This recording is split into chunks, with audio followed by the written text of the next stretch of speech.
अस्सलाम वालेकुम जी।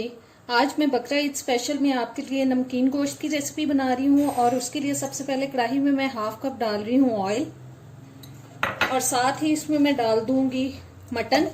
मैंने मटन लिया है, आप बीफ को भी इस तरीके से बना सकते हैं और तकरीबन 370 ग्राम तक यानी कि 3 पाव तक 750 ग्राम तक मैंने ये मटन का गोश्त ले लिया और अब इसको हम फ्राई करेंगे। 4-5 मिनट तक मैं इसको हाई फ्लेम पे पकाऊंगी ऑयल के अंदर।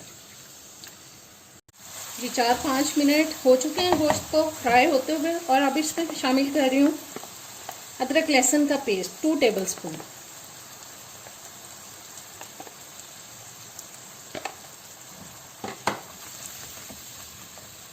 और साथ ही हम स्पाइसेस भी शामिल कर देते हैं जी। 1 टेबलस्पून सूखा धनिया पाउडर,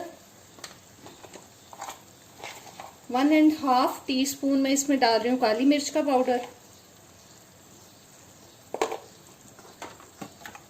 नमक आप अपने टेस्ट के हिसाब से शामिल करें, मैं फिलहाल इसके अंदर 1 टीस्पून नमक डाल रही हूँ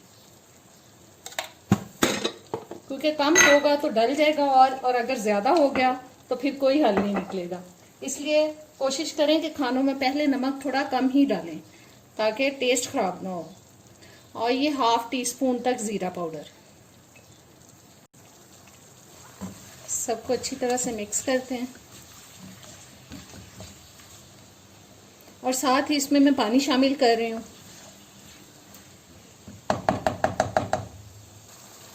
और पानी 2 से 2.5 गिलास तक मैं इसमें शामिल कर रही हूँ।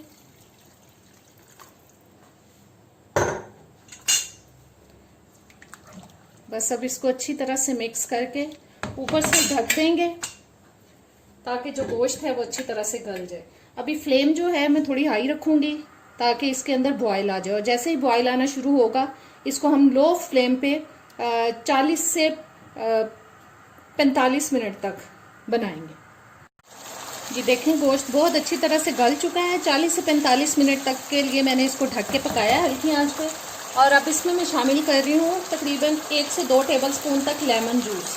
ये आपकी अपनी पसंद पे है, आपको अगर अच्छा लगता है तो आप डाल लें, अदरवाइज रहने दें इसको। बस अब इसको हमें अच्छी तरह से ड्राई करना है।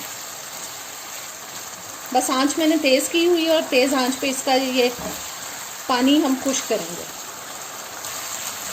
अगर आप चाहें तो थोड़ी सी ग्रेवी इसमें रख सकते हैं, लेकिन मैं इसको बिल्कुल ड्राई करूँगी। अगर आपको ग्रेवी अच्छी लगती है तो आप इस स्टेज पे इसको बस चूल्हे को बंद करें और इसको डिश आउट करें, लेकिन मैं इसको ड्राई करूँगी क्योंकि मुझे ड्राई अच्छा लगता है